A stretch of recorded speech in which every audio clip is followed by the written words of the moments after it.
एजेंसियों के मुताबिक डर के मारे ये नेता एक दूसरे से भी संपर्क नहीं कर पा रहे और अब स्थानीय लोगों को ह्यूमन शील्ड बनाकर नक्सली अपनी हरकतें चला रहे हैं।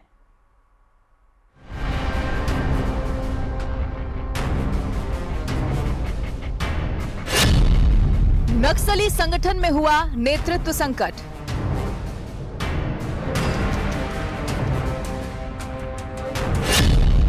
बसवराजू की जगह लेने को कोई तैयार नहीं।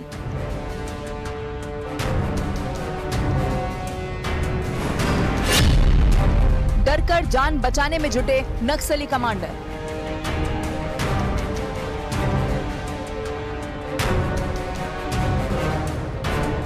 देश के सबसे बड़े 1 करोड़ के इनामी मोस्ट वांटेड कमांडर बसवराजू के एनकाउंटर के बाद अब उसकी जगह लेने को कोई नक्सली नेता तैयार नहीं दिख रहा।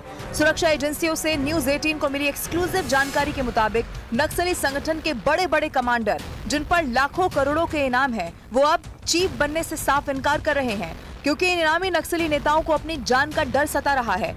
इसके साथ ही सुरक्षा एजेंसियों ने नक्सली नेताओं को चेतावनी दी है कि या तो सरेंडर करें या तो बसवराजू की तरह इनका भयानक अंत हो जाएगा। और यही वजह है कि नक्सली नेताओं में कोई भी बसवराजू की जगह लेने को तैयार नहीं है। जिन नेताओं ने नक्सली संगठन की कमान संभालने से इनकार किया है,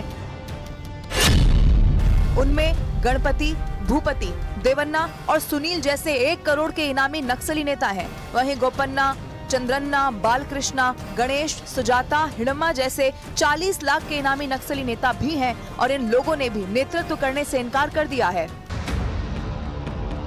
यही नहीं, नक्सली नेताओं के अंदर अपनी जान बचाने का डर इस कदर है कि ये आपस में भी किसी से संपर्क तक नहीं कर रहे हैं। खबर तो ये भी है कि ये नक्सली कमांडर अपनी जान बचाने के लिए अब आम जनता को ह्यूमन शील्ड यानी कि इंसानी ढाल बनाकर घूम रहे हैं ताकि एनकाउंटर होने से बच सकें। जानकारी के मुताबिक नक्सलियों के ये सभी नेता ज्यादातर छत्तीसगढ़ महाराष्ट्र बॉर्डर और छत्तीसगढ़ ओडिशा तेलंगाना के ट्राई जंक्शन की पहाड़ियों के पीछे छिपे हुए हैं। सुरक्षा एजेंसियों को नक्सलियों के नेतृत्व विहीन होने की ये बात तब पता चली जब बसवराजू समेत मारे गए कई कुख्यात नक्सलियों के अंतिम संस्कार में उनका कोई समर्थक शामिल नहीं हुआ। ये सुरक्षा बलों के लिए एक बड़ी कामयाबी का संकेत है। नक्सली नेताओं के बीच पैदा हुआ ये डर इस बात की तस्दीक कर रहा है कि सुरक्षा बलों के एक्शन से ये कितने बैकफुट पर हैं।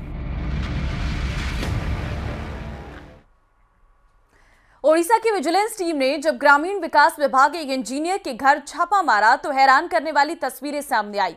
छापे के डर से इंजीनियर अपने फ्लैट की खिड़की से नोटों के बंडल फेंकता नजर आया। कुछ ही सेकंड में नीचे 500 के नोटों का ढेर लग गया, जिसे देखकर विजिलेंस टीम भी हैरान रह गई।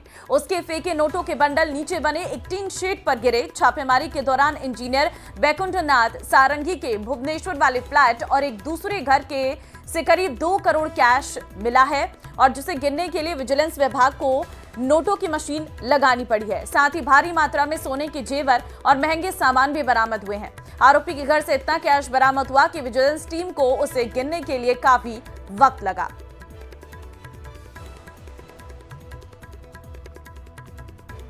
तो देखिए जरा छत पर किस तरीके से नोटों के बंडल फेंके पड़े हैं। 2 करोड़ से अधिक कैश बरामद किया गया है इंजीनियर के घर से। 7 अलग अलग ठिकानों पर अब विजिलेंस की छापेमारी लगातार जारी है और मशीन से जो है नोटों की गिनती की जा रही है। छत पर नोटों के बंडल नजर आ रहे हैं। देखिए जरा इस वीडियो को देखिए गौर से। ये छत पर आपको नोटों के बंडल नजर आ रहे होंगे। ये उड़ीसा में सरकारी अधिकारी के घर पर छापे के दौरान मिले हैं। 2 करोड़ से अधिक का कैश बरामद किया गया है। 7 अलग अलग ठिकानों पर विजिलेंस की टीम छापेमारी कर रही है। 500 के नोटों की गड्डियां हैं और अब मशीन से नोट की गिनती की जा रही है। 7 अलग अलग ठिकानों पर विजिलेंस की छापेमारी चल रही है। गहने और महंगा सामान भी बरामद किया गया है। आप देख सकते हैं ये गहने हैं और काफी महंगा सामान जो है वो यहां से बरामद किया गया है। ग्रामीण विकास विभाग एक इंजीनियर के घर छापा मारने पहुंचा तो हैरान करने वाली ये तस्वीरें सामने आती हैं।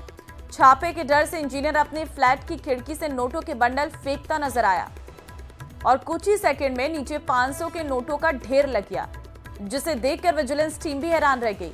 उसके फेंके नोटों के बंडल नीचे बने एक टीन शेड पर गिरे। छापेमारी के दौरान इंजीनियर वैकुंठनाथ सारंगी के भुवनेश्वर वाले फ्लैट और एक दूसरे घर से करीब 2 करोड़ रुपए कैश बरामद हुआ है, जिसे गिनने के लिए विजिलेंस विभाग को नोटों की मशीन लगानी पड़ी है। भारी मात्रा में सोने के जेवर, महंगे सामान भी बरामद किए गए हैं। आरोपी घर से इतना कैश बरामद हुआ कि विजिलेंस टीम को उसे गिनने के लिए काफी वक्त लग गया।